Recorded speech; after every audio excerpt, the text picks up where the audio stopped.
Hello and welcome to StudGenie classes.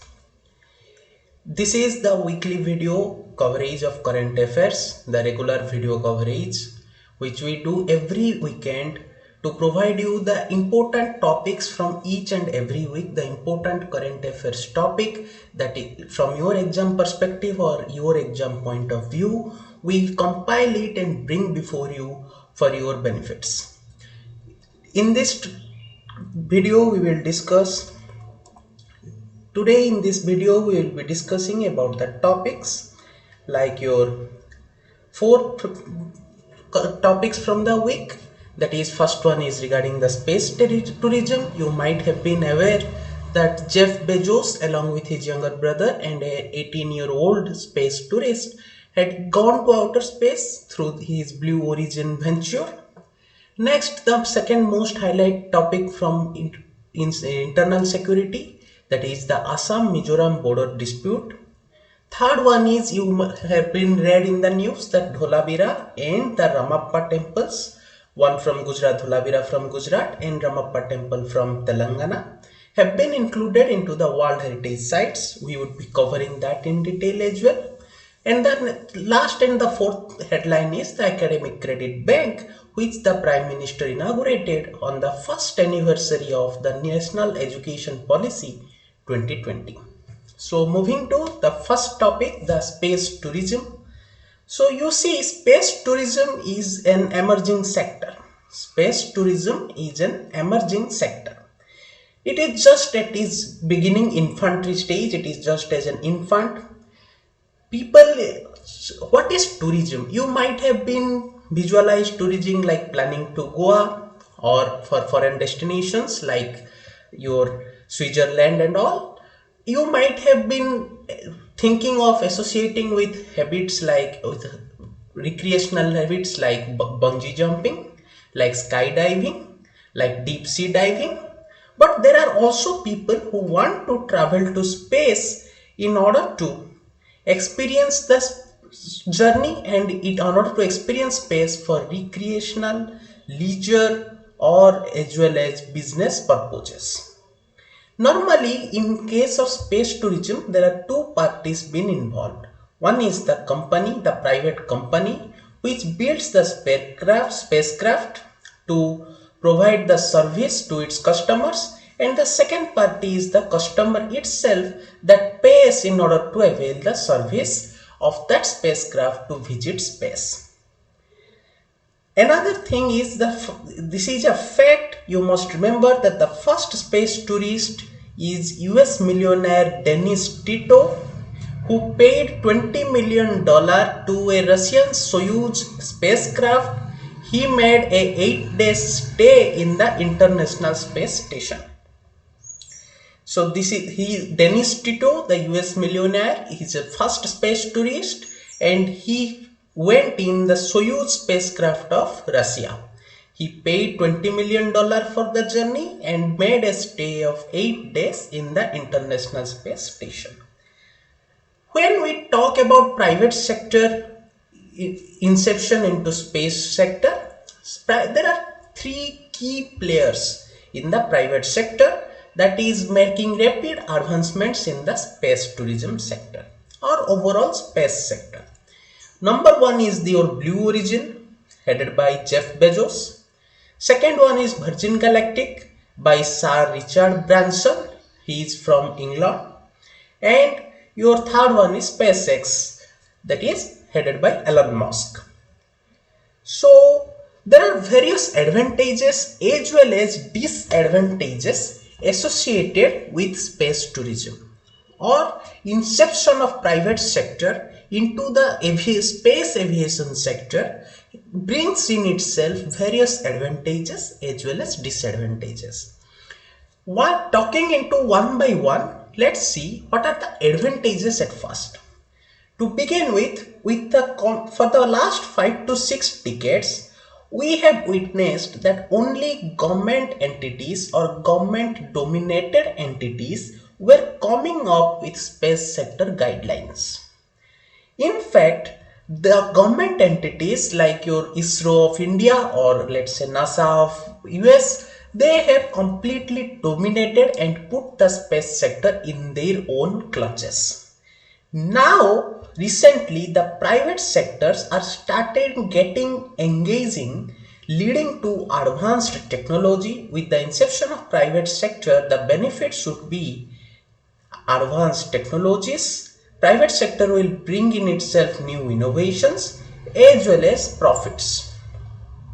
The second most important advantage is it will keep aspirations of engineers high. It is these engineers who made this smartphone that you hold into life. It is these engineers who brought the computers, the tapes, the laptops into life, into reality. Now engineers can help the space sector to explore in a better and advantageous manner. Third most important aspect is the supersonic travel technology. With the coming of private sector into space sector, the supersonic travel technology that is exclusively used in the space sector or in the spacecrafts might trickle down to the commercial aviation sector. Let's say, consider that it takes you to travel from Delhi to Washington, it takes you 24 hours. Suppose it takes you 24 hours on a regular flight. If supersonic travel technology might get trickled down and implemented into the regular aviation sector, this might get decreased to 3 hours. So this will give a tremendous boost to the economy of people and as the nation's GDP as a whole by saving much of the precious times and benefiting them. Also, with the emergence of a new sector, employment levels will definitely increase because any sector to perform will require employees to work. So now we will talk about the various disadvantages that might be encountered alongside the advantages in the space sector. The private sector uses their own engines which combust the propellants. Look, combustion of propellants should lead to release of pollutants as well as global warming. Why propellants need to be combust? So that it will release high levels of energy that requires the spacecraft to be launched, and it would also lead to generation of greenhouse gases releasing air pollutants. Two-thirds of the pollutants is also released to the stratosphere, and we know very well and we are aware of it that stratosphere contains the ozone layer. And when these air pollutants, the rising pollutants, the two-thirds of combustion pollutants will be released into stratosphere, it will aid and help in depleting ozone layer, ultimately giving rise to ozone holes. And this will lead to higher UV rays on Earth. And as we all know, UV rays are very harmful because they can even create cancer or even be a causation of cancer in human beings. The next important disadvantage or shortcoming rather which we need to deal with is there are no internationally acclaimed regulations till date. Look, space is a universal aspect. No one country can claim its rights over space, over the entire space. Space is universal aspect.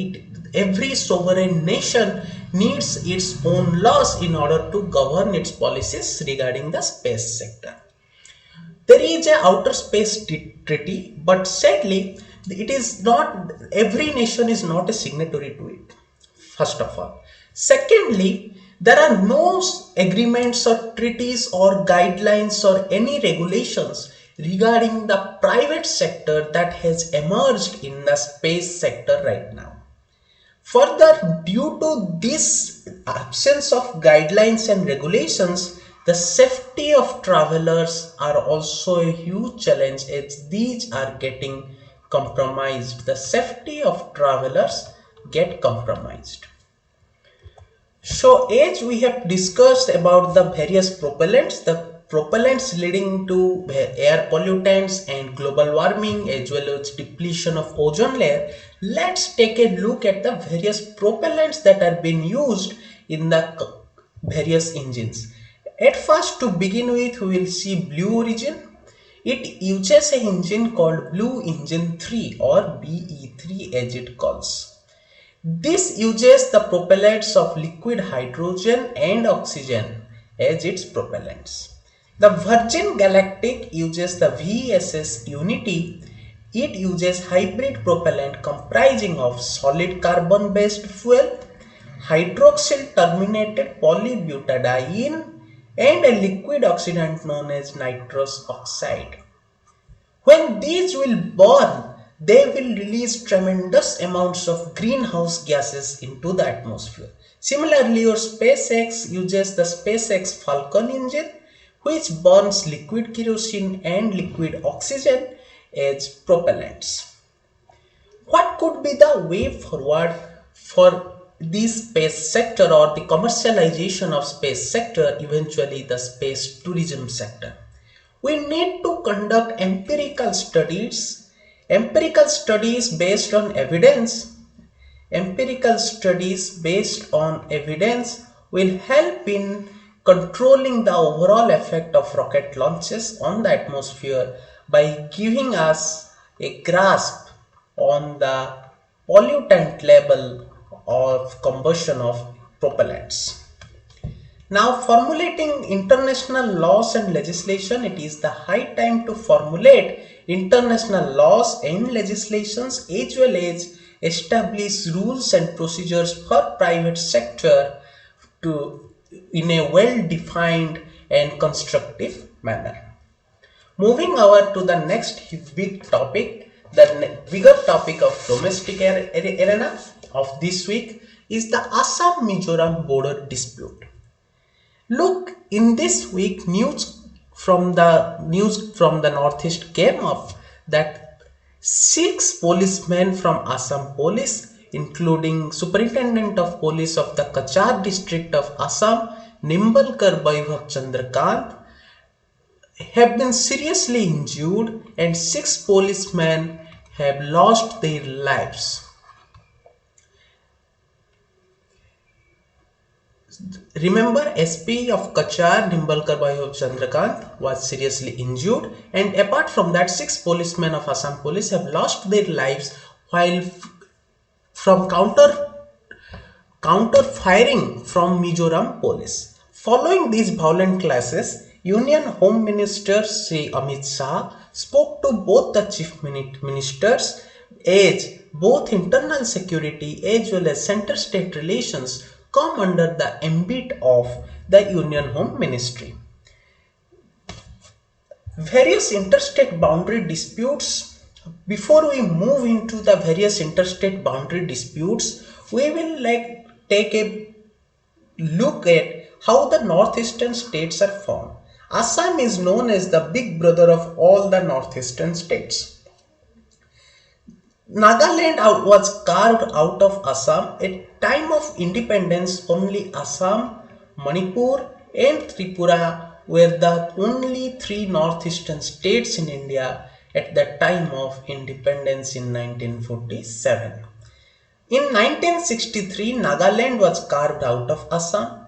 Then in 1970, Meghalaya was given the autonomous state status. Then in 1972, Meghalaya was granted full statehood from Assam. In 1972 only, the then Indira Gandhi government granted Union Territory status to Arunachal Pradesh, separating it from Assam. And in 1987, the then Rajiv Gandhi led government granted Arunachal Pradesh the full statehood. In the context of Mizoram, the Indira Gandhi government of 1972 granted Mizoram the Union Territory, and remember, Mizoram was also carved out from Assam, Nagaland was also carved out from Assam, and Meghalaya was also carved out from Assam. Mizoram was granted union territory status in 1972, and again the Rajiv Gandhi led government in 1987 granted full statehood to Mizoram in 1987. Various interstate boundary disputes in northeast region owes its deeper root in the colonial rule of the British government, and it has given rise to various disputes between Assam Mizoram, Assam Nagaland, Assam Arunachal. Various disputes regarding the boundary lines have been caused, and the root lies in the colonial rule. Northeast is a ground of unique geographical region and having several indigenous tribes, making it more complex for drawing administrative divisions. Like today also, the demarcation between Assam and Mizoram, it is there in paper itself, but it has not been worked out in the ground in reality. The British government, lured by the commercial benefits of Northeast, did not hesitate to violate the rights of the tribal communities, and in order to protect its commercial interests, it drew haphazard boundaries, sometimes without even consulting the local tribes. These colonial blunders, accompanied with post-independence reorganization of Northeast, has directly contributed to several boundary disputes in the region. When India became independent, Assam had already 4 to 5 states of present day, like as I have discussed: Mizoram, Meghalaya, Arunachal Pradesh, Arunachal Pradesh, as well as Nagaland were imbibed into Assam before. Mijos are the native tribes. Mijos are the native tribes of Mizoram, and they reside traditionally in the Lusai Hill region. Lusai Hill is bordering the Assam-Mizoram border. It is a district. You can see 3 districts. The boundary of the boundary, this is the boundary line, this is Mizoram and this is Assam, and this is the boundary line between Assam and Mizoram, and this boundary line delineates the Kachar Plains, which is part of the Barak River Valley. Kachar Plains, part of Barak River Valley in Assam, from the Lusai Hills in Mizoram. But the demarcation of boundary line has always been disputed between Assam and Mizo because of 2 colonial blunders committed in 1875 and as well as in 1933. Like look, in Assam side there are 3 bordering districts: Karimganj, Hailakandi and Kachar, and Aizwal, Kolasib and Mamit are the bordering districts from Mizoram side. In 1875 notification, the then colonial British government, based upon Bengal Eastern Frontier Regulation Act of 1873, in order to protect their commercial interest, the British consulted with both Assam and Mizoram, the ancestors, the tribal heads from Mizo tribes of Lusai Hills, and announced the demarcation line notified in 1875. So the demarcation line announced in 1875 notification is accepted to both Assam, it is accepted to Mizoram at the present date. Mizoram says we have been consulted during the 1875 notification, and we will accept the boundary as demarcated in 1875 notification. Remember, it is the Bengal Eastern Frontier Regulation Act of 1873 that granted permission for inner line permit, so that Indians from the rest of India cannot visit the northeastern states at their will, and commercial interests of the East India Company or the British Empire will remain therein. Again in 1933, a notification was commenced from the Britain colonial government. This provided for a new alignment of boundary, and this time during this notification, Mizo tribes were not consulted. Mijos were not consulted. This 1933 realignment notification is acceptable to Assam, but Mijos don't accept this. Mijos, they don't accept this 1933 notification, whereas Assam accepts this 1933 notification. Mizoram says that we will abide by the 1875 boundary notification, whereas the government of Assam stands by that we will abide only by the 1933 notification. So in order to resolve this issue, a status quo agreement between both the states had been signed. Even during the Mizo insurgency, during the Mizo National Front days, when Lal Denga was heading the Mizo insurgency, and he eventually became the first chief minister of Mizoram. During those days also, the insurgents as well rejected the 1933 notification. Various disputed locations are present across the border, as we are very well aware that Jhum cultivation has been practiced dominantly by the Mizo tribes, and through shifting cultivation, many a times it happens that they cross the borders. To prevent violence from arising, as I have mentioned, the status quo agreement between both the states have been signed. But still, after the signatories of the status quo agreement, both the states tried pushing the claims largely for political benefits. Unauthorized construction from both the sides occur across the boundaries, and demolition from other side officials is a common sight in the boundary region.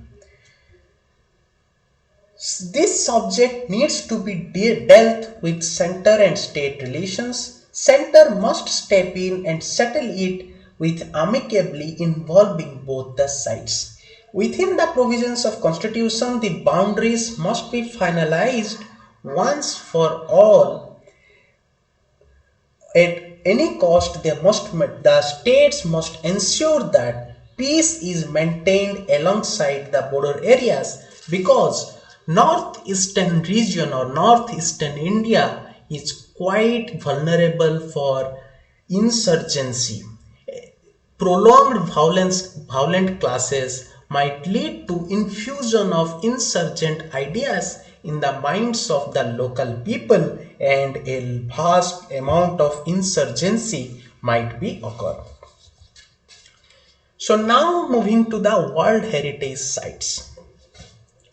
Let's go by definition. Like, what are World Heritage Sites? World Heritage Sites are nothing but cultural or natural sites of outstanding universal value. They are cultural or natural sites. They are cultural or natural sites of outstanding universal value, which are important across countries as well as generations, and have been inscribed on the World Heritage List by the World Heritage Committee of UNESCO. There are 10 points of selection criteria, out of which only one needs to be satisfied or one need to be met in order to get featured in the World Heritage List. The three important selection criteria from this year's perspective is criteria 1, which says to represent a masterpiece of human creative genius. Then it is your Ramappa temple satisfied this criteria. Then criteria 3, which says that to bear a unique or at least exceptional testimony to a cultural tradition or to a civilization which is living or which has disappeared. Your Ramappa temple satisfies the first and 3 criteria. Your Dholamira site satisfies criteria 3 and 4. Criteria 4 says to be an outstanding example of a type of building, architectural or technological ensemble or landscape which illustrates a significant stage in human history.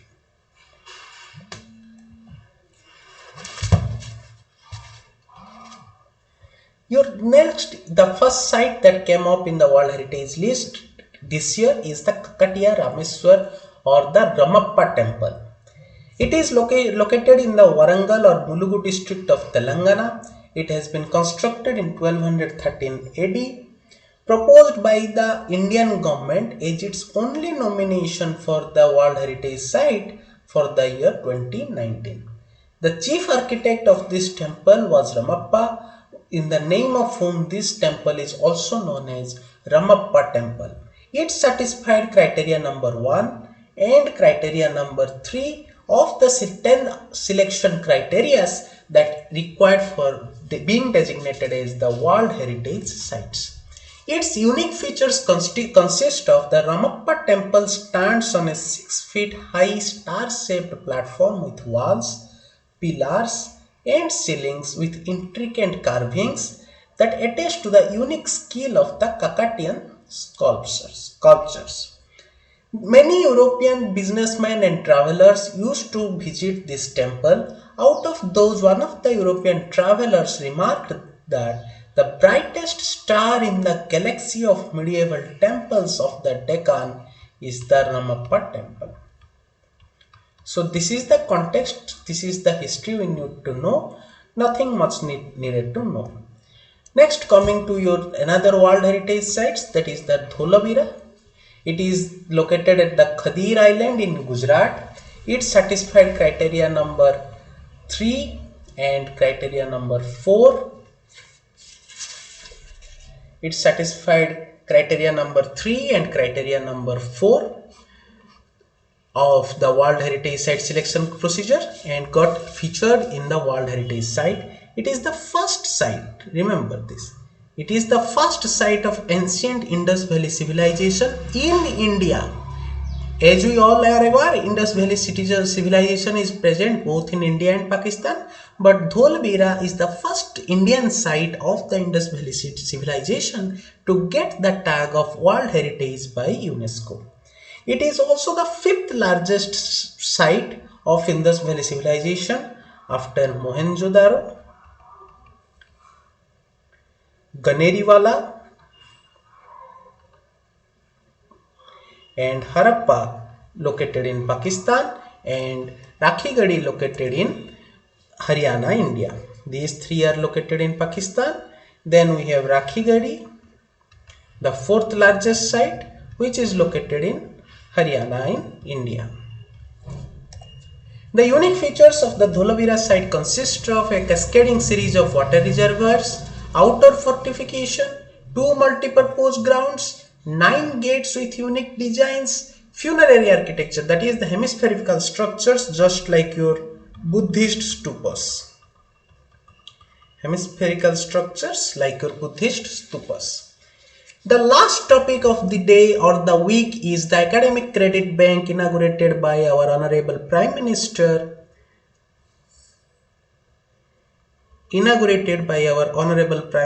Sri Narendra Modi. In commemoration of the first anniversary of the National Education Policy 2020. This Academic Credit Bank was proposed by the NEP 2020. It will hold students' academic accounts and credits, the movement from one course to another and across universities from one institute to another will be possible because of this Academic Credit Bank in action. Students can leave a course and join it after a certain time where they left it. Suppose you left a course, suppose you are doing your BTech degree, you left it in your second year after 4th sem, and after 2 years again you took a gap of 2 years. Now you again want to read BTech degree in the same branch erstwhile. So then you will again resume from your 5th sem. You need not read this till the 4th sem again. Students can also choose the entire course as per their choice, and on completion they would be awarded a Bachelor of Liberal Education degree. This degree, the courses can be chosen by the students themselves, comprising of science, arts, vocational education, and all the subjects that would be prescribed in the curriculum. They can choose any of the prescribed subjects and they would be awarded a degree of Bachelor in Liberal Education. So that's it for all, that's all for this week. If you like this video, please press the like button. If you want to share it, please share it with your family and friends, and please comment how and what needs to be improved in the video to let us know. Thank you.